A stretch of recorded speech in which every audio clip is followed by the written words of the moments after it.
in the beginning God created the heaven and the earth was without form and void, and darkness was upon the face of the deep, and the Spirit of God moved upon the face of the waters. And God said, let there be light, and there was light. Obviously, that was the beginning of the creation process that we read in the book of Genesis. So today we are going to move that on. We are looking, remember what we are doing at the moment, we are looking at these mysteries that are there in the scripture, this pattern. Let me call it pattern, because when we say mystery are not in the Bible. Mystery are not things that we cannot know. Mystery are things that we can only know as the curtain is open unto us. Okay, so we are looking at this pattern, and we said in a good story, and the Bible being the highest story, the Bible being a masterpiece, in this story there are patterns that helps us to connect one part of the story to another part of the story and make sense of the whole. We say sometimes some of this pattern can be obvious, sometimes some of this pattern can be subtle, and we actually need to dig deep and meditate deeply for us to see some of these patterns. So let's look at one or two of these patterns. We are not going to talk about all the patterns here, but understand that we've mentioned some of these things in the past. Okay, so let's look at one or two things. When we look at the creation story, in Genesis chapter 1 verse 1, why was there darkness, formlessness, and void in Genesis chapter 1? We have said, if you go back to episode 121, we have said the reason for that was not because there was a pre-Adamic creation that got destroyed by the flood of Satan and things like that. No, we said that's not biblical. Okay, all right. That, and I'm not going to take time. If you want to go back to episode 121, it's on this platform. Go and check it out.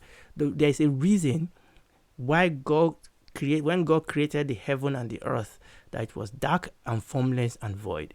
And we said the nature and the construction of that world was that actually that was the state of the earth when God created it. And the question is why? Why did God decide to do that? And then God came in and God started creating. This is a pattern. This is a mystery. It's a pattern. It's a pattern of other creation story. God is telling us something about creation. Remember, God knew what was going to happen. In fact, the Bible tells us that the Lord Jesus was a lamb that was slain from the foundation of the world. Okay, you need to understand this. So when God created the heavens and the earth, and in Genesis he said it was darkness upon the face of the deep, the earth was form and void in Genesis chapter 1. It is a pattern of other creation story. You said other creation story.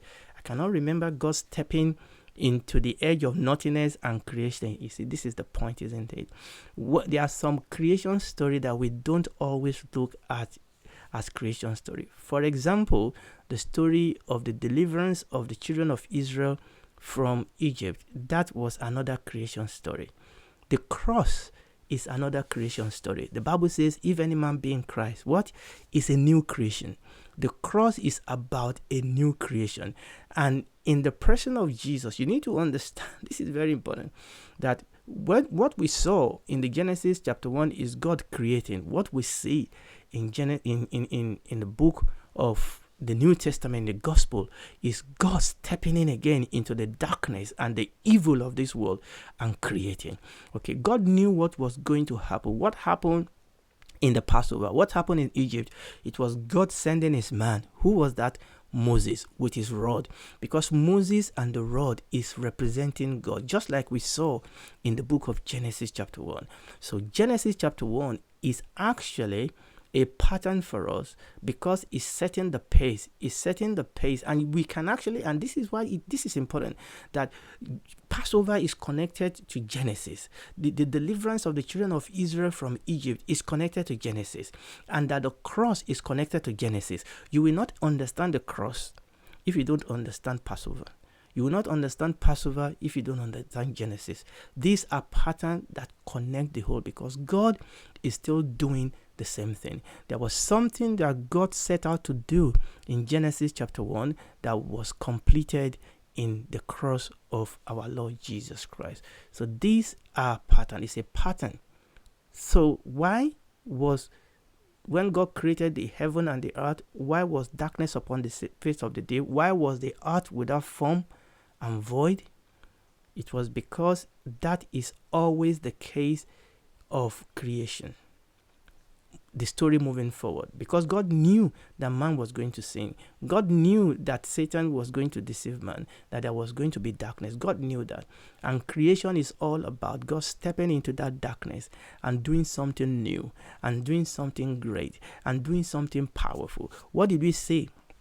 In Genesis chapter 1, we saw the power of God. God came into that situation, and God started, and I'm going to say one or two things about that. Hallelujah.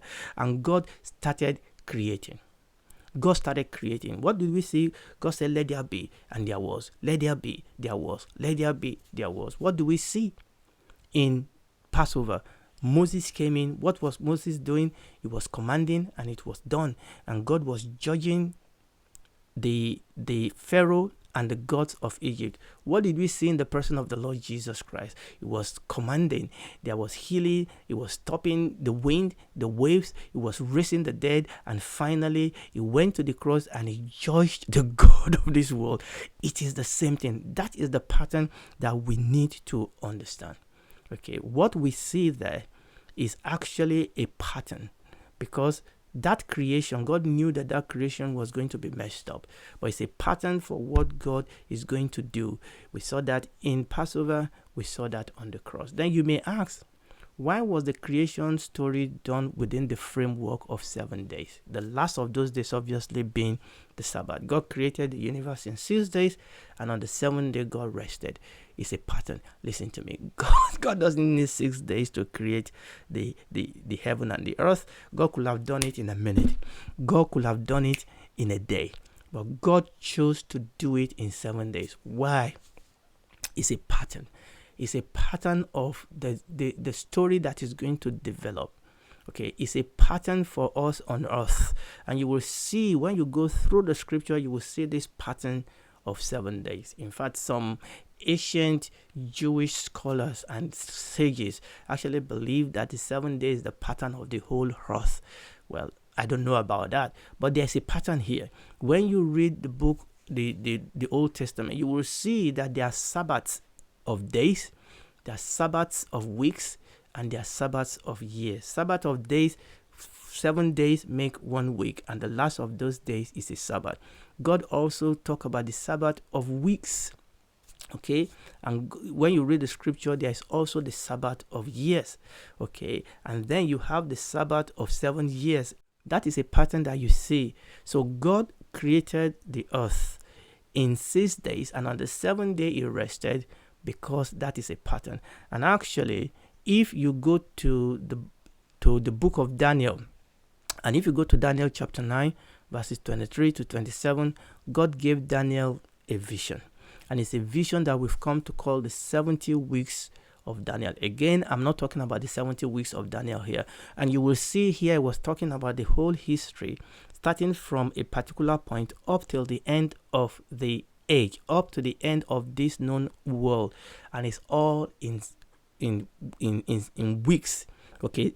And these are weeks of years. Okay, this is 70 weeks. And the weeks there is talking about weeks of years. Everything is in 7. The first 7 weeks, then 62 weeks, and there's another 1 week. So it's 7 weeks, 62 weeks, and 1 last week. Remember, these are weeks of years. And that 1 last week is going to be 7 years, and that is what we have come to call the Great Tribulation.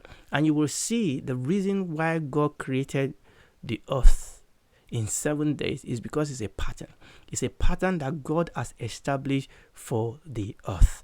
Let us read Exodus chapter 5. Exodus chapter 5, we read verse 9 and verse 40. According to all that I showed thee after the pattern of the tabernacle and the pattern of all the instruments thereof, even so shall thou make it. And verse 40, and look that thou make them after their pattern, which was shown thee on the mount. I mean, the reason why I read that is to let you see that there is always a pattern. God is very, very strong about patterns. And God was telling Moses here that when he's building, he must build according to the pattern. And we've seen, number one, why was there darkness when God created? And why was the earth without form and void? And God started creating. Why did God create the earth in 7 days? Is because there is a pattern. Now, let's move on again. We are looking at these mysteries, this deeper mystery. Now, this is something we have mentioned before. Why were the sexes of mankind not created simultaneously, as was the case when God created the animals? We mentioned this. I went ahead of myself before. Why did God decide to create the man and then pull the woman out of the man? God could have just created two bodies, and God could have breathed into both of them the breath of life, and both the man and the woman could have become a living soul. But God decided to create the man first and then pull the woman out of the man. Again, this is a pattern. This is a landmark. This is a pattern that we are seeing here in the book of Genesis chapter 1 that anticipates what is going to happen in the rest of this epic story that we are part of. This first creation is what we are reading. There is going to be another creation. This is the first Adam that we are reading. There is going to be another Adam. This first creation is a shadow of the second creation. This first Adam is a shadow of the second Adam. Genesis chapter 1 is actually a shadow of John chapter 1. Remember, John chapter 1 intentionally begin with, in the beginning was the Word was with God, and the Word was God. So there is a parallel between the story of Adam and Eve and the story of our Lord Jesus Christ and the church. So what we saw in Genesis chapter 1 and Genesis chapter 2 is actually a pattern for what was going to happen later. Now, when you look at John chapter 1, and you will see how it actually parallels Genesis chapter 1. When you read Genesis chapter 1, you will see the word God created, and it is good, it is good, it is good, it is good, and it is very good. But when you go to John chapter 1, what you will see is light, light, light, light, and true light. And this is very, very important. Again, it's a pattern. Those patterns are there so that we can connect points in the story, so that it can bring the story to life, so that it can show us the unification of this story that we are having to deal with. Again, like I quoted Genesis chapter 1, verse 1, in the beginning God created the heavens and the earth. John chapter 1, in the beginning was the Word, and the Word was with God, and the Word was God. Let's read a couple of verses in John chapter 1, verses 4 to 9. And I want you to see the word light and light and light, just like we saw in Genesis, true and good, good, good, and very good. John chapter 1, verses 4 to 9. In him was life, and the life was the light of men. And the light shineth in darkness, and the darkness comprehended it not. There was a man sent from God, whose name was John. The same came for a witness to bear witness of the light, that all men through him might believe. It was not that light, but was sent to bear witness of the light. That was the true light, which lighted every man that cometh into the world. And you can see it's the same pattern. It's the same thing that we saw in the book of Genesis. Okay. Now, remember what we are talking about now. Why did God create the man first and then pull the woman out of the man?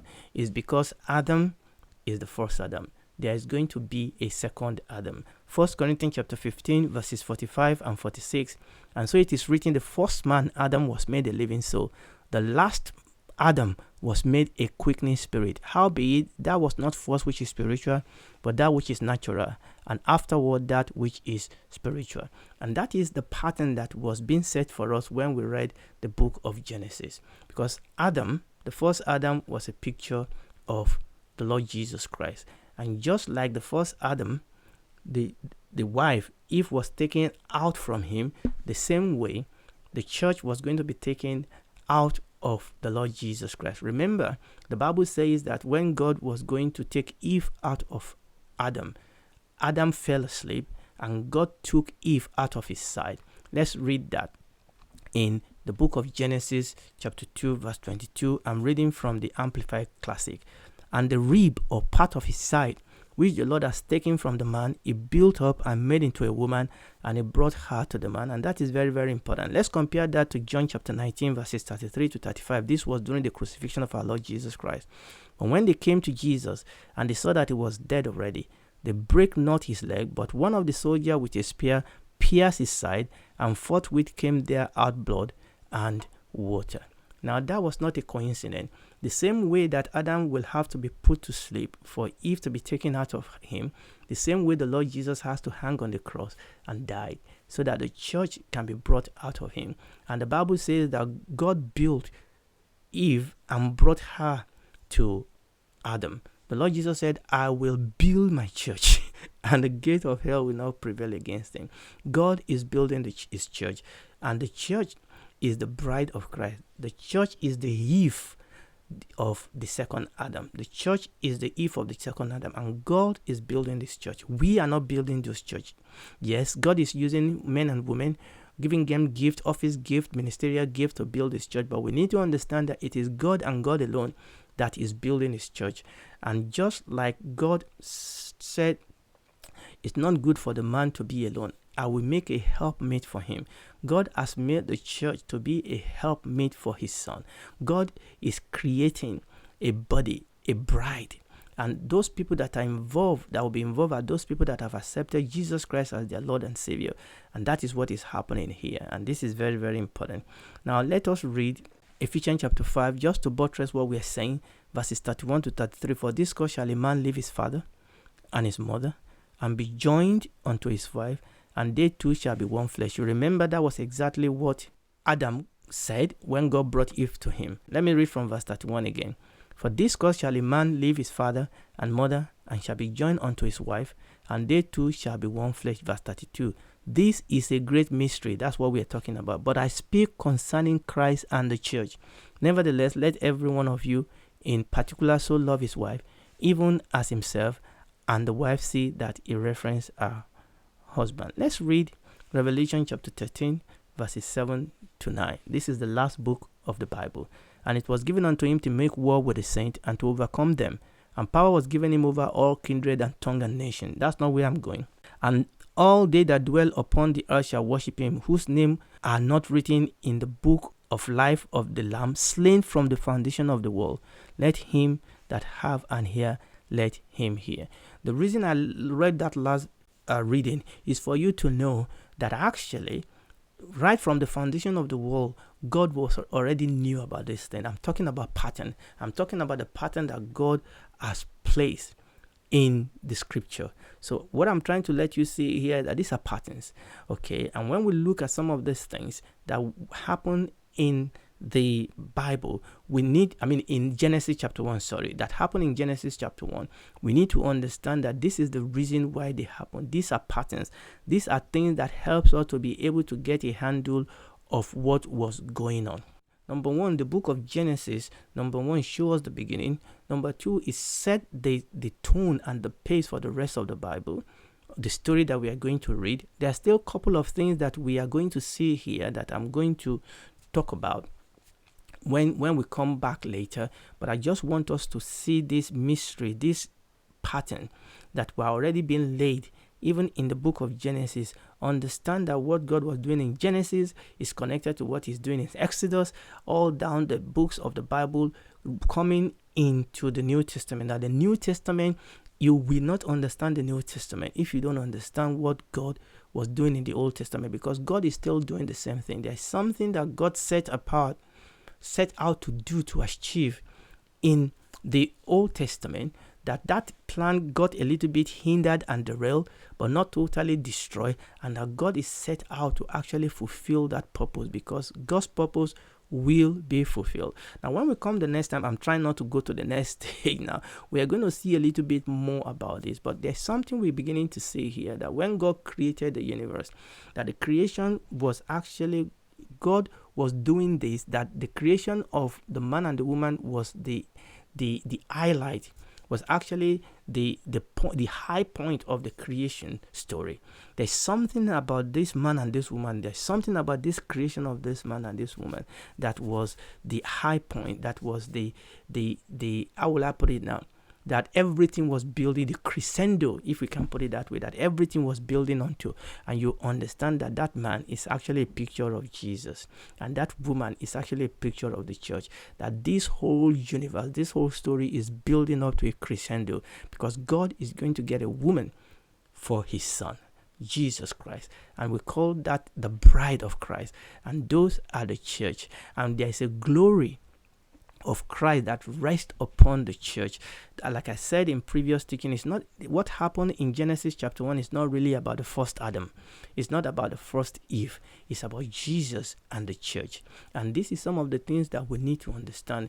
The beginning is pointing to the end, and the beginning is being played out through the middle, so that the purpose and the will of God will eventually be fulfilled. We're going to stop there today, but listen to me. Many people will not be part of that marriage supper of the Lamb, the Bible call it. Those people that will be part of it are the people that have been saved out of this world. And the only way you can escape the destruction of this world is for you to accept Jesus Christ as your Lord and Savior. Is to come to him. For God so loved the world that he gave his only begotten Son, that whosoever believes in him will not perish but have everlasting life. You can come. It is free. All you have to do is to come, admit and know that you are a sinner, and that you have come to accept the price that Jesus Christ paid for you. You can't force it on you, but you can go to him and accept this, and accept him as your Lord and Savior. It will come, forgive you of your sin, make you a new man and a new woman, bring you home as member of his family, walk the rest of this life with you, and in eternity you will spend life with him in the new earth and the new heaven.